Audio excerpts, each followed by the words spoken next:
Saudara-saudara yang berbahagia, di kesempatan pagi hari ini kita kembali memiliki kesempatan yang luar biasa, di mana pada kesempatan kali ini saya akan berbagi cerita, berbagi kisah yang berkaitan dengan kehidupan Sang Buddha. Kisah ini menceritakan tentang Sang Buddha yang difitnah telah menghamili seorang wanita. Dikisahkan pada waktu itu, di tahun ke-7 setelah beliau mencapai pencerahan agung menjadi seorang Buddha, beliau semakin dikenal, semakin termansur di kalangan banyak orang.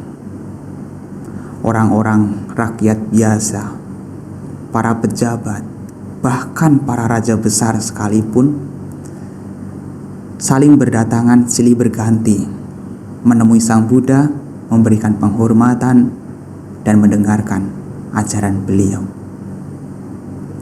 Tentu saja kemansuran Sang Buddha yang semakin hari semakin naik menyebabkan para petapa lain, para pemuka agama lain menjadi iri dan tidak suka dengan keberadaan Sang Buddha. Maka karena didorong dengan iri hati, mereka berusaha mencari cara untuk menjatuhkan nama baik Sang Buddha. Maka mereka berusaha melancarkan sebuah fitnahan keji kepada Sang Buddha dengan menggunakan seorang wanita cantik yang bernama Cinca Manawika. Dikisahkan pada waktu itu, para petapa dari golongan Paribajaka meminta seorang wanita cantik yang bernama Cinca Manawika ini untuk berpura-pura hamil dan kemudian menyebarkan fitnah bahwa ia telah dihamili oleh Sang Buddha. Para petapa meminta wanita ini untuk datang ke wihara setiap malam dengan berdandan rapi, bersolek dengan penuh pewangian, datang ke wihara dan tidur di sana di dekat kuti Sang Buddha. Setiap malam Cinca ini pergi ke wihara Jetawana dan ia dengan sengaja berjalan di tengah-tengah banyak orang supaya apabila orang tersebut bertanya kepadanya, Cinca dapat menjawab bahwa ia akan bermalam di wihara bersama dengan Sang Buddha. Setiap malam ia datang ke wihara dan tidur di sana. Dan pagi-pagi buta sekali ia akan meninggalkan wihara, dan ketika ia ditanya oleh seseorang, ia akan menjawab bahwa ia telah bermalam di wihara dan telah bersenang-senang dengan Sang Buddha. Dan beberapa bulan kemudian, Cinca ini akhirnya berpura-pura hamil. Ia mengikat sepotong kayu di bagian perutnya dan ia pergi mengunjungi Sang Buddha yang pada saat itu sedang berkhotbah di hadapan banyak orang. Pada saat itulah Cinca membuat keonaran, menuduh Sang Buddha sebagai petapa yang cabul, menuduh Sang Buddha sebagai orang yang tidak bertanggung jawab karena telah menghamilinya. Mendengar tuduhan tersebut, tentu saja orang-orang yang pada waktu itu sedang mendengarkan khotbah menjadi bingung, terkejut. Apakah benar yang disampaikan oleh wanita tersebut? Apabila itu benar, berarti Sang Buddha bukanlah petapa yang sejati, karena Sang Buddha telah mencabuli seorang wanita hingga hamil. Tetapi mendengar tuduhan tersebut, Sang Buddha tidaklah melawan. Sang Buddha hanya diam dan tidak berkata apa-apa. Sang Buddha tidak meresponnya dengan ucapan-ucapan, dengan tindakan-tindakan yang kasar, tidak mengusirnya. Justru karena ketenangan Sang Buddha, akhirnya kebenaran terungkap. Pada saat itu, Raja para dewa yang bernama Dewa Saka menjadi marah melihat fitnahan yang keji ini. Akhirnya Raja para dewa itu memutus seekor tikus untuk menggigit tali yang mengikat kayu di sekitar perut Cinca. Dengan seketika tali itu putus dan kayunya menimpa kaki Cinca hingga terluka. Pada saat itu sontak orang-orang tahu bahwa itu adalah fitnah, bahwa Cinca telah memfitnah Sang Buddha. Dikatakan telah menghamili dirinya, padahal itu hanyalah potongan kayu yang diikat di perutnya. Maka orang-orang yang pada waktu itu ada di situ sontak menyeret Cinca keluar dari wihara dan mengusir Cinca dari wihara tersebut. Ketika Cinca menginjakkan kakinya di luar pagar wihara, kakinya terus amblas ke seluruh bumi. Badannya masuk di telan bumi dan masuk ke alam neraka Awici, neraka yang paling dalam dan paling menderita. Dari cerita ini, kemudian Sang Buddha memberikan cerita di kehidupan lampaunya. Kenapa tuduhan semacam ini bisa terjadi pada Sang Buddha?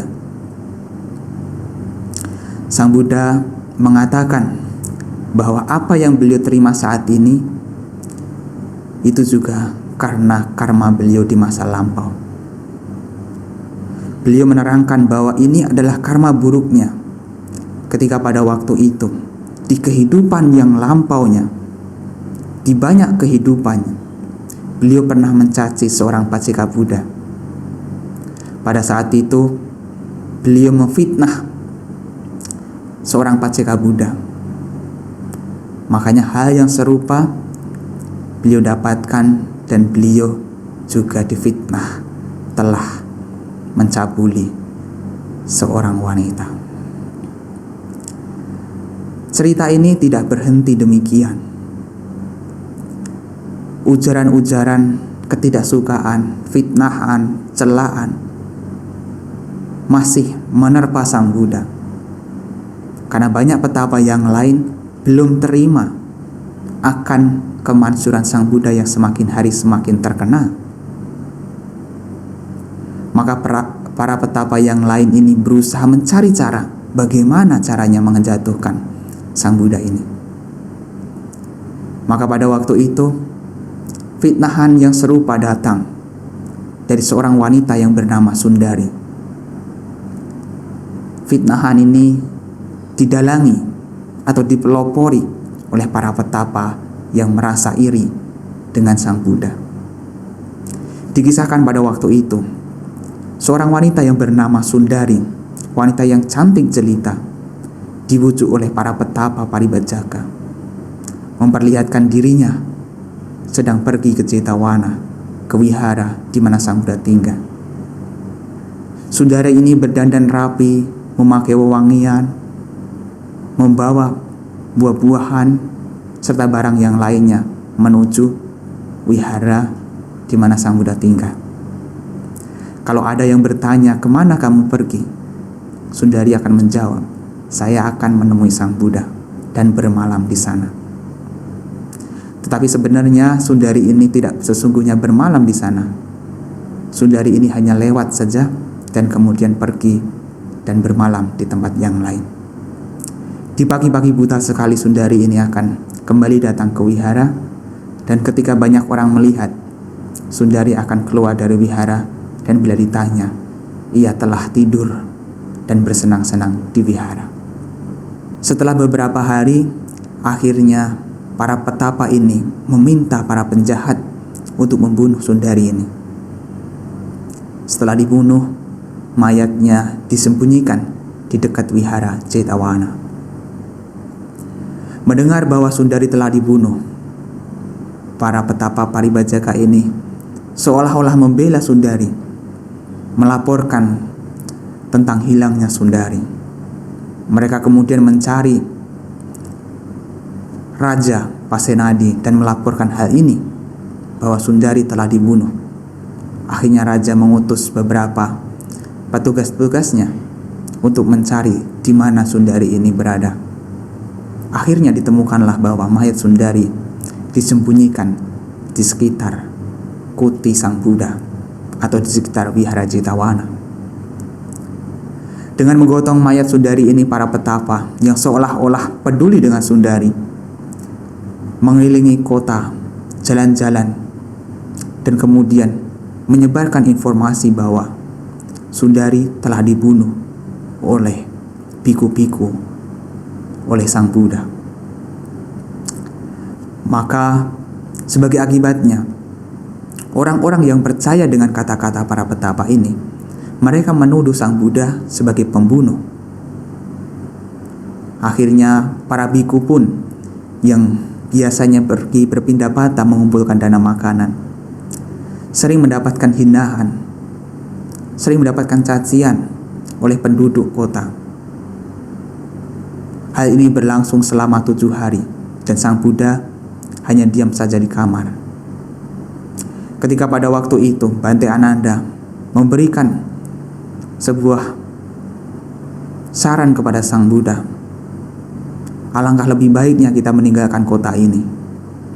Tetapi Sang Buddha menolak saran tersebut, mengatakan bahwa merupakan satu kesalahan besar untuk pergi menyingkir ke tempat lain hanya atas laporan palsu.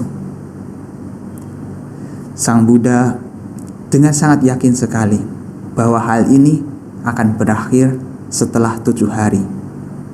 Setelah 7 hari berlangsung, Raja Pasenadi yang merupakan raja yang sangat percaya dengan Sang Buddha tidak percaya begitu saja dengan tuduhan-tuduhan yang dilontarkan oleh para petapa.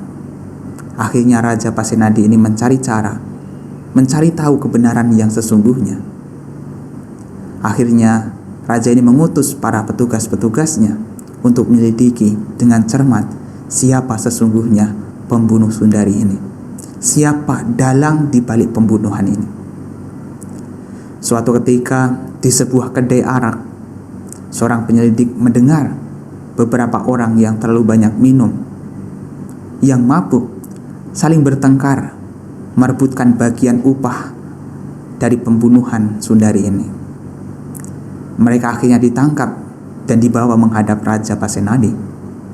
Dan di depan raja akhirnya mereka mengakui perbuatan mereka, bahwa mereka telah membunuh Sundari atas permintaan para petapa Paribajaka. Akhirnya para petapa ini juga ditangkap dan dijatuhi hukuman sesuai dengan perbuatannya.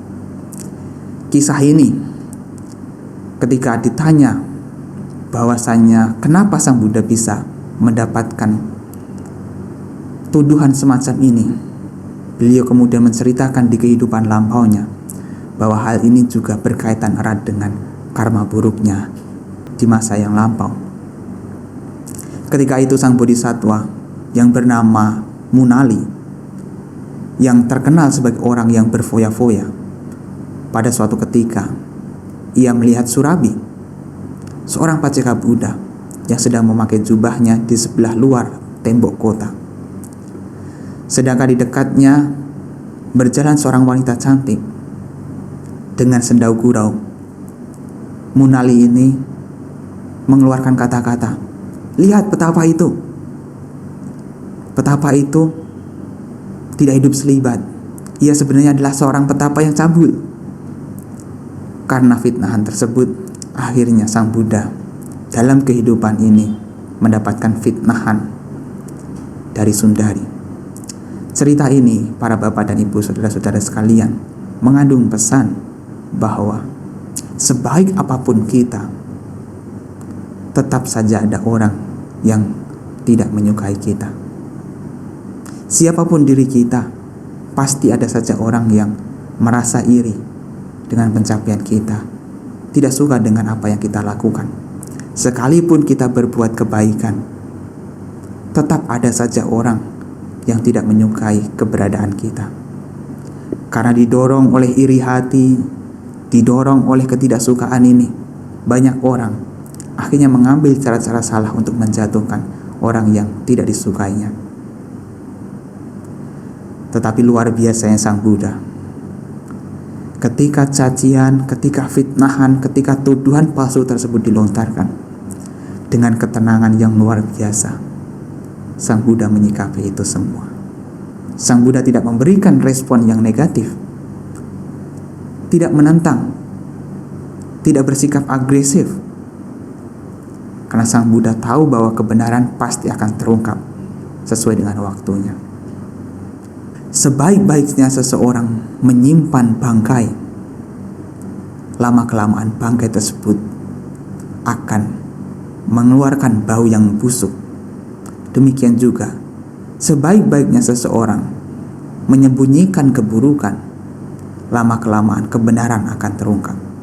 Maka dari cerita ini, kita bisa belajar bahwa siapapun diri kita, kita pasti akan menemui celaan, kita akan menemui fitnahan dari orang-orang yang tidak menyukai kita. Dan fitnahan, celaan, tuduhan palsu itu bisa jadi adalah buah dari karma buruk yang pernah kita perbuat sebelumnya. Maka ketika kita menjumpai hal-hal semacam itu, terimalah itu semua sebagai karma buruk yang baru berbuah, dan berikan respon yang baik agar respon yang kita berikan tidak menjadi karma buruk untuk berikutnya. Sekian, terima kasih. Semoga cerita ini bermanfaat.